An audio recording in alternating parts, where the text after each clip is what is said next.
guys, thanks for popping in for episode 2 of our TTC Journey. Today I did want to talk about triggers, and what I mean by that is just those questions and comments that just make you feel uncomfortable or just make you feel some type of way. I wanted to get into that with you guys, so if you're interested, stay tuned. Okay, so let's dive right in. The first thing I want to talk about is one that we are all aware of. We all know you do not ask a woman, "Are you pregnant?"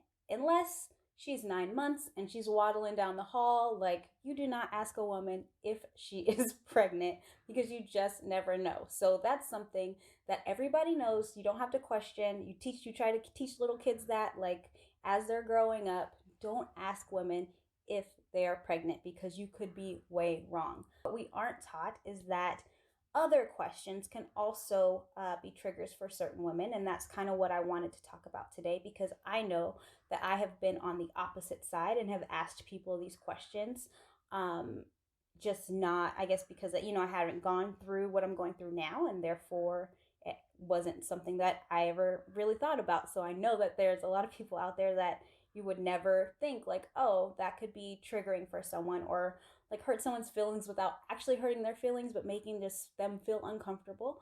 And so that's what I wanted to talk about today. So one of those questions is something very simple that we all, I'm sure, have asked someone is, are you having kids? Do you want to have kids? How long are you going to wait to have kids? The longer you wait, blah, blah, blah. Just anything about children. If it's not something that person has brought up to you, then maybe shy away from it, especially as you get older and your friends are getting older. Kind of just stay out of that realm. Just one thing or something to be mindful of. I have heard all of those questions, and I know that I have been on the other side asking those questions of people that I've known that have been together for a while, like, when are you guys gonna have kids? Or have you guys talked about how long you guys are gonna wait? And just kind of prying when I don't need to be prying. So I feel like I've learned a lot going through this, and so I just want to share some of that knowledge.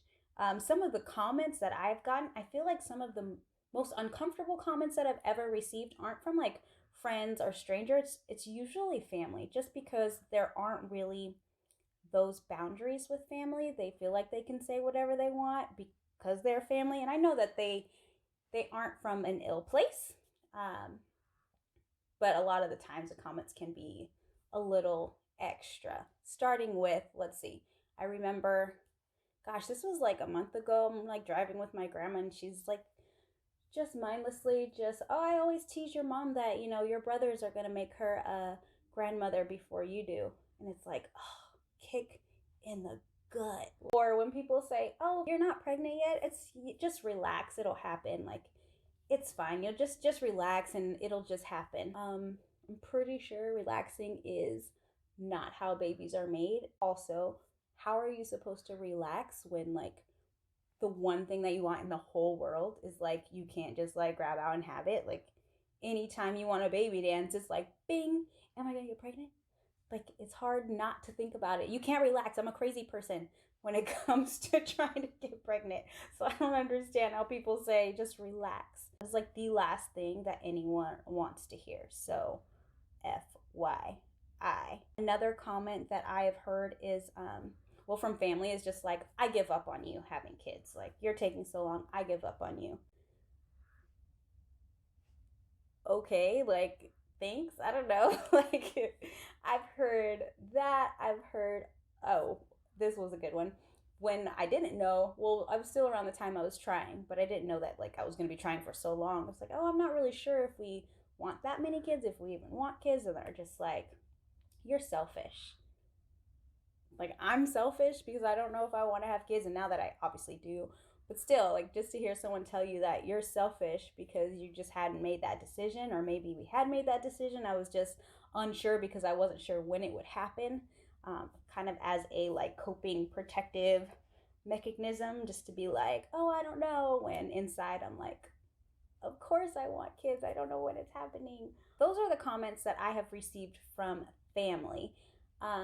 And then to go into things that are surprisingly not triggers for me, I know for a lot of people, because I follow a lot of people on YouTube, that's like my new thing, looking at TTC Journeys, doing like just building that community and talking to people and asking questions. But I have seen a lot of people that like pregnancy announcements really are hard for them. That is not something that's hard for me, but I do follow a lot of people where they're just like, I see all these people on Facebook and Instagram and everyone's pregnant and having babies, and it's like making them depressed and cry all the time and all this stuff. But I have not really had that issue. Not that I'm not seeing it, but it more just like excites me and gets me like super excited for my turn. I follow so many mommy vloggers, lifestyle people. Like, I'm watching baby hauls, so I know what I'm gonna need to buy when the time comes. Like, I haven't lost my hope, and I think that has to do a lot with my faith. Babies give me so much joy that it doesn't really hurt my feelings like comments do. I remember a couple weeks ago I posted this video about, not me personally, but just like a shared video, and this girl was she was like changing the words to the Britney Spears song about like how like being 30 is rough and like, you know, your aches and pains. And I thought it was funny because hey, I'm plus 30, guys. I'm up there. I'm 30 plus, and I'm starting to feel every bit of 30 plus, okay? And so the song was funny, and then one of my friends commented, "Try having a baby at 30." Like any other time probably would be like, amen, sister friend. But then all that I wanted to do was be like, I did, and it didn't work. But that would be awkward. So I just took that one. I swallowed that one. I took the L on that one, and it was like a, ugh. But yeah, I guess the moral of the story is just to be mindful about what you say to who and to who you say it, and to whom and how you say it. What am I trying to say? Be mindful of what you say, to who you say it, and how you say it. I think that's what I'm trying to say. That's it for today's video. I just wanted to talk about triggers, things to avoid saying to people, especially people you don't know, or just things to avoid saying to your family members, even if you do know them, because I know with family, again, like I said earlier, you feel a lot more comfortable so you feel like you can ask or talk about or joke about, and you just never know what someone's going through. So hopefully this helps you guys. Sorry if it was a downer. I feel a lot better today in this episode than I did in the last one, so hopefully we stay on this streak and I'm not like balling in the next one or something. But thank you guys for stopping by. If you have any questions, go ahead and ask them in the comment section. Try and answer them. And yeah, make sure you like this video and subscribe, and I'll talk to you guys later. Bye.